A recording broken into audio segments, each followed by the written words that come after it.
오늘의 육아 헤드라인입니다. 국회 예산정책처 보고서에 따르면 9%인 국민연금의 현행 보험료율을 그대로 두면 2030년부터는 지급연금을 그해 보험료로 충당할 수 없게 된다는 분석 결과가 나왔습니다.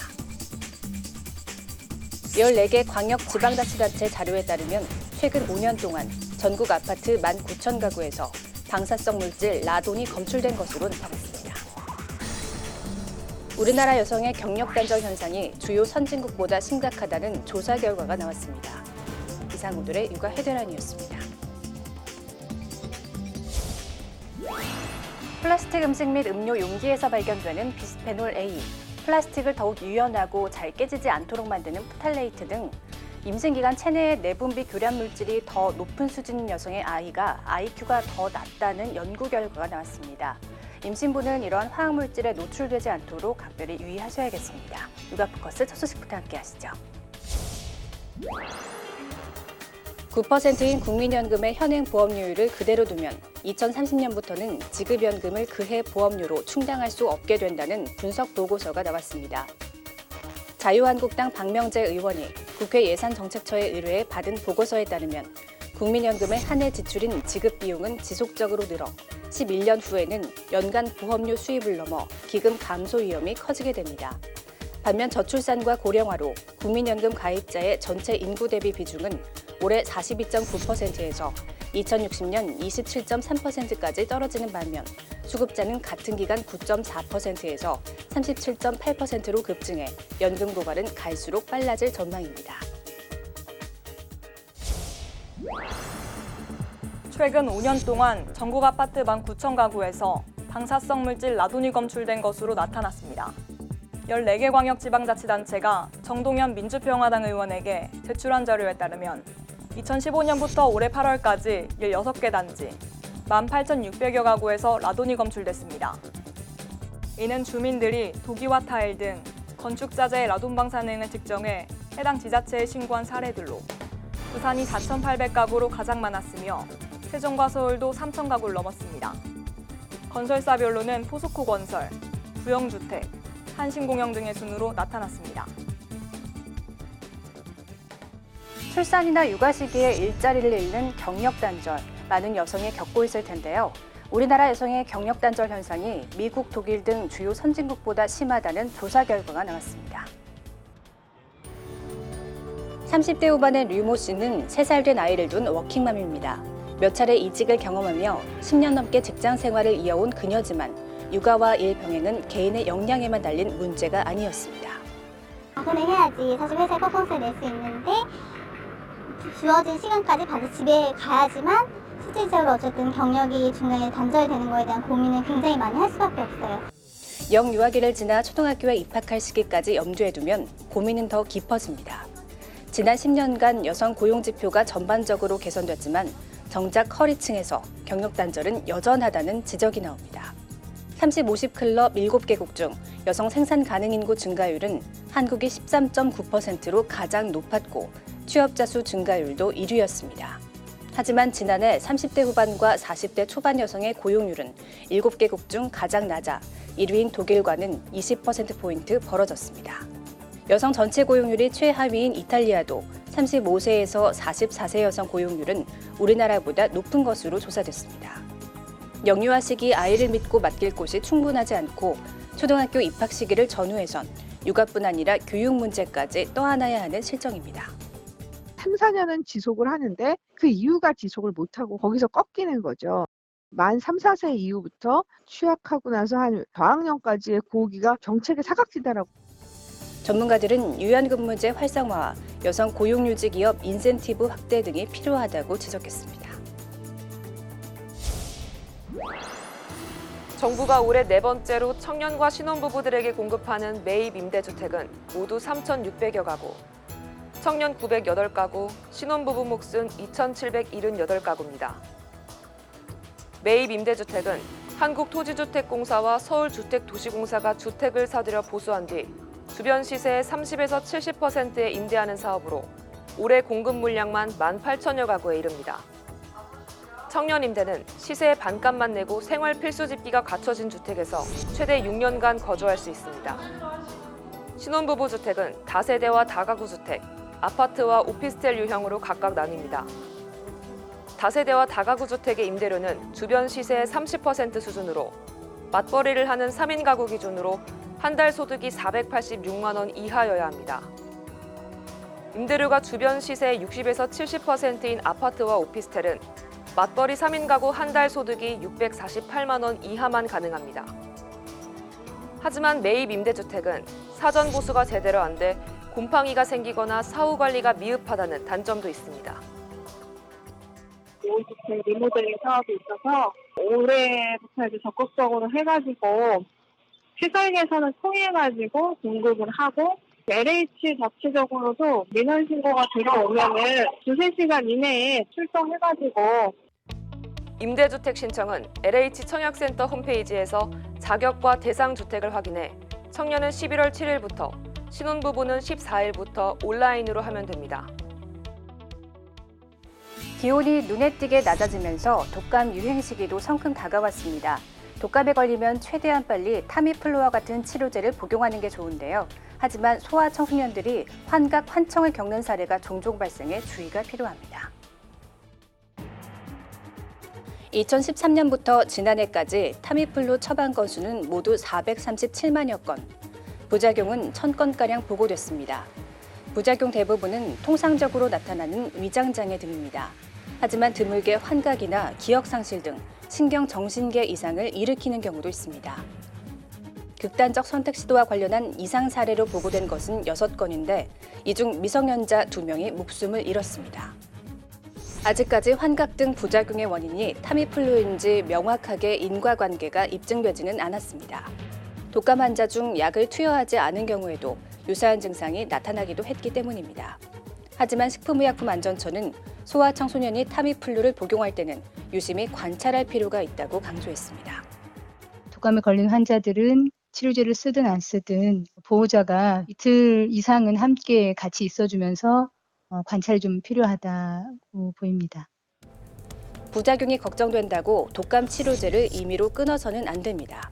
어린이, 노인, 만성질환자 등 고위험군 환자는 독감 합병증이나 이미 앓고 있는 질환이 악화할 수 있기 때문입니다. 아직까지 치료제가 태아에 악영향을 끼친다는 연구는 없지만 임신부나 수유 여성은 의사와 상의 후 치료제를 복용하는 게 좋습니다. 최고 밥상을 선보이기 위한 요리사들의 손이 분주히 움직입니다. 전을 지지고 뒤집고 한쪽에선 서툰 칼질이지만 재료를 부지런히 다듬습니다. 학생과 학부모, 영양교사와 조리사들이 한 팀을 이뤄 준비해온 실력을 쏟아붓습니다. 치열한 예심을 거친 대구 지역 초중고등학교 20개 팀이 참여했습니다. 완성된 학교 밥상에는 영양과 정성이 듬뿍 담겼습니다. 별로 대수롭지 않게 생각했는데 엄청 깐깐하게 따지시고 하나하나 다 따져셔가지고 하는 거 보고 너무너무 놀랐어요. 요리할 때 생각을 많이 해야 되고 우리에게 얼마나 건강한 음식이 있는지 생각합니다. 이 대회는 최고의 학교 밥상을 가리는 행사지만 화려한 요리 솜씨를 뽐내기 위한 것이 아닙니다. 지금까지 학교 급식은 우리 학생들에게 건강하고 맛있는 점심 한 끼를 제공한다는 의미였습니다. 근데 앞으로의 학교 급식은 점심 한 끼 제공의 의미를 넘어서 학교 급식을 통해서 배우고 느끼고 체험할 수 있는 교육 급식을 목표로 하고 있습니다. 건강을 위해 체육 활동을 하듯 영양과 건강한 음식을 바로 알고 섭취하자는 학교 밥상머리 교육에 대한 새로운 접근이 눈길을 끌고 있습니다. 어린 자녀들과 나들일 때 유모차 대신 장난감 자동차처럼 생긴 승용 외건 찾으시는 분들 요즘 부쩍 늘었죠. 그런데 이 제품 사실 때 잘 따져보셔야겠습니다. 시판 제품들 가운데 작동 중 바퀴가 부서지거나 경사로에서 넘어지는 제품들이 여럿 남았습니다. 어린이용 승용 외건들이 줄지어 놓였습니다. 어린 자녀를 태우고 짐도 실을 수 있어 캠핑 같은 야외 활동할 때 찾는 사람이 많은데 가격도 6만 원대부터 20만 원 후반까지 다양합니다. 색이나 바퀴 크기도 다양하고 외형만 봐선 성능 차이를 알기 쉽지 않습니다. 소비자원이 선호도 높은 7개사 제품을 시험한 결과 중금속 함유량 같은 유해물질 안전 기준은 모든 제품이 충족했습니다. 하지만 내구성은 문제가 적지 않았습니다. 유모차 안전기준에 맞춰 시험해보니 3개 제품이 작동 중 프레임이나 바퀴가 부서진 겁니다. 또 15도 정도 기울어진 경사로를 가면 넘어져 판매를 중단한 제품도 있었습니다. 제품 안전과 관련한 기본적 표시가 없는 제품도 적발됐습니다. 승용웨건은 안전 확인 번호를 반드시 표시하도록 규정하고 있으나 2개 제품은 안전 확인 번호를 다르게 표시하거나 누락했습니다. 어린이 승용웨건 품질 비교 정보는 열린 소비자 포털 행복드림 사이트에서 확인할 수 있습니다.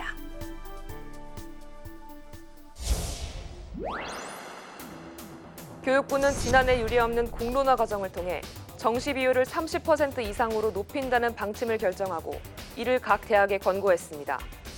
이에 맞춰 서울대를 비롯한 일부 대학은 2022학년도 입시 계획을 발표하기도 했습니다.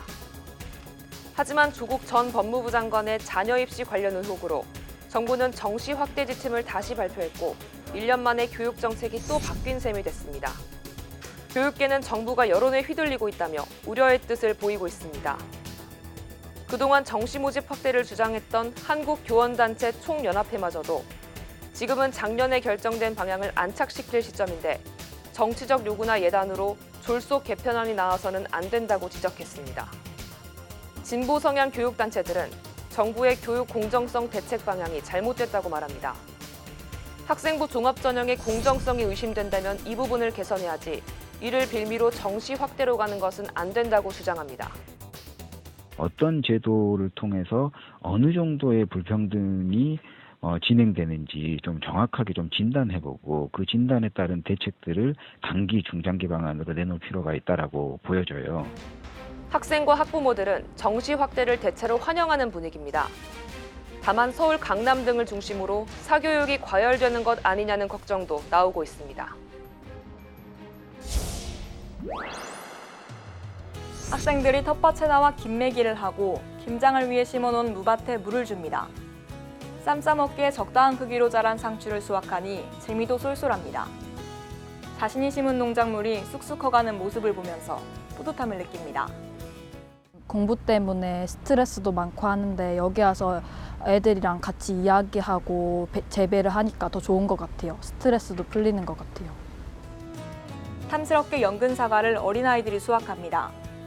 친구들과 함께 세심히 관찰하고 힘을 합쳐 작업하니 친밀감이 높아집니다. 아무래도 친구들하고의 활동이다 보니까 공격성이라든지 적대감이라든지 이런 거는 좀 낮아지고 자연스럽게 학습 능력이 향상되는 그런 효과가 있습니다. 농촌진흥청이 중학생들을 대상으로 실험한 결과 도시농업을 체험한 학생들은 폭력성과 공격성이 현저히 줄어들고 학교 생활의 만족도와 학업 성취도는 향상된 것으로 나타났습니다. 특히 교우 관계가 좋아지고 책임감과 협동심, 과학에 대한 흥미도 크게 높아진 것으로 확인됐습니다. 식물을 길러가고 아이들하고 같이 협동 작업을 하면서 아이들의 마음이 서로에게 열렸기 때문이라고 생각이 듭니다. 농진청은 보다 많은 학생이 도시농업을 체험할 수 있도록 텃밭 체험 프로그램을 각 학교에 보급할 계획입니다. 지난 10월 16일 국제공조수사로 폐쇄된 음란물 다크 웹사이트. 운영자는 다름 아닌 한국 국적의 22살 손모 씨로 이곳에 올라온 아동 성착취 영상은 22만 건에 달했습니다. 한국사이버성폭력대응센터의 집계에 따르면 지난해 접수된 피해자 연령대 중 10대가 19%에 달했습니다. 영유아 역시 0.6% 비율을 차지했습니다.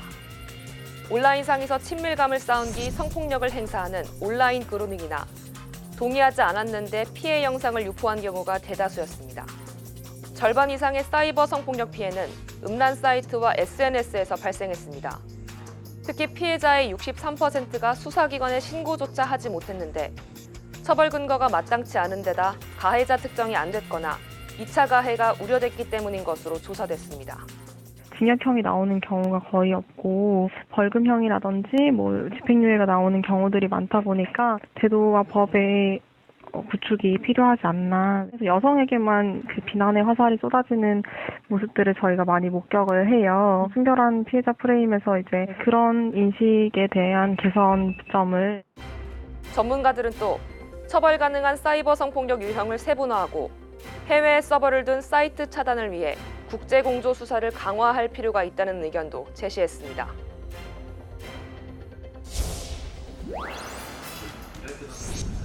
서울의 한 초등학교 300명에 가까운 학부모들이 강당을 가득 메웠습니다. 게임과 부쩍 친해지는 아이들을 걱정하는 이들에게 게임문화재단이 색다른 인식을 공유하고자 자리를 마련한 겁니다. 재단 측은 아이디어가 핵심이 되는 미래의 직업적 특성을 감안할 때 게임적인 사고가 아이에게 도움이 될 수 있다며 우버 택시의 탄생을 예로 들었습니다. 어디쯤 기사가 오고 있는가를 내가 아는 그 게임적 요소 하나로 우버는 지금까지 전 세계 300개 도시에 들어갈 때마다 택시를 소멸시켰어요. 또 게임의 가상적 상황 속에서 빚어지는 다양한 경험이 기계가 대체할 수 없는 고차원적 사고를 키우는데 적잖은 영향을 미친다고 설명했습니다. 기능적인 일만 그냥 잘하고 많이 외우고 많이 시험 잘 푸는 아이들로만 키우면 안타깝게도 AI가 제일 잡아먹기 쉬운 아이들이 되겠죠. 학부모들의 생각도 강의 후에는 사뭇 달라졌습니다. 아이랑 그 가장 좀 트러블이 있었던 게 게임을 그 시간 아이랑 이렇게 조절하고 엄마가 같이 생각하고 같이 찾아줘서 잘 할 수 있게 그렇게 도와줘야 된다고 그런 거에 대해서 좀 많이 느꼈습니다. 게임하는 모습이 부정적으로만 생각해왔고 고민을 하고 있었는데 우리 아이들의 창의 사고가 도움이 된다는 것이 조금 충격이면서도 오로지 게임만 하는 건 분명 문제가 될 수 있다며 부모가 균형을 잡아주는 게 중요하다는 당부도 있었습니다.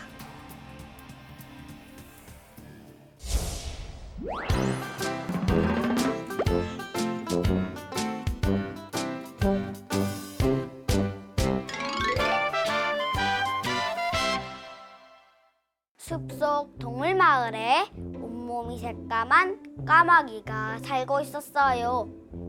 친구들은 언제나 까마귀를 놀렸어요. 얼레꼴레리 얼레꼴레리 까마귀는 까맣대요 메롱. 까마귀는 슬펐어요. 어느 날 노래자랑 대회가 열렸어요. 깍! 깍! 까마귀는 열심히 노래 연습을 했어요. 많은 동물들이 모여 멋진 노래 송체를 뽐냈지요. 이제 까마귀 차례가 되었어요. 깍깍깍깍깍깍깍깍 깍깍깍깍깍깍깍 깍깍깍깍깍깍깍. 까마귀는 이상한 소리만 나오는 거예요. 쟤는 목소리까지도 못생겼네. 친구들이 놀리자 까마귀는 몹시 실망하며 날아가 버렸어요. 그날 밤 숲속 마을에 도둑이 몰래 나타났어요. 아이, 글쎄, 토끼네 집에 당근이 없어졌대요. 곰 아저씨네는 꿀이 없어졌다는데요. 도둑이 나타나서 물건이 없어진다는 소문이 돌았어요.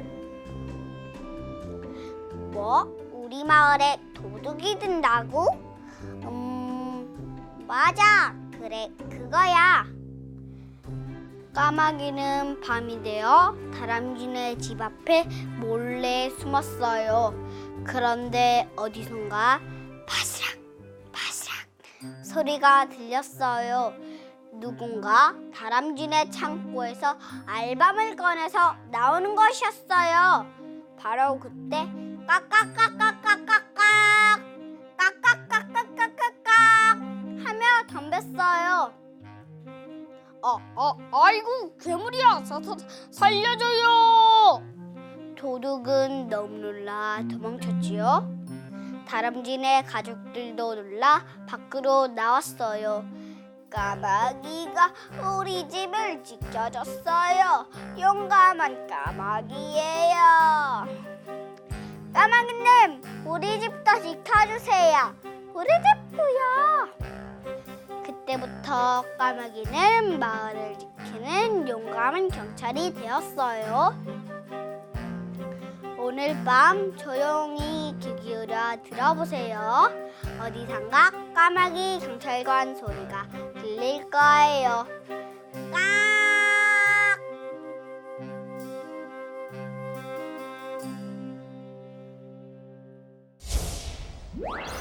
성장 호르몬은 잠을 자는 동안에 분비되는데요. 충분히 질 좋은 수면을 취해야 키가 자라기 위해 관여하는 성장 호르몬이 분비되고 휴식과 동시에 근육이 이완될 수 있습니다. 이를 위해서는 성장판에 적당한 자극을 주는 운동이 필요하다고 합니다. 육아포커스 마칩니다. 시청해주신 여러분 고맙습니다.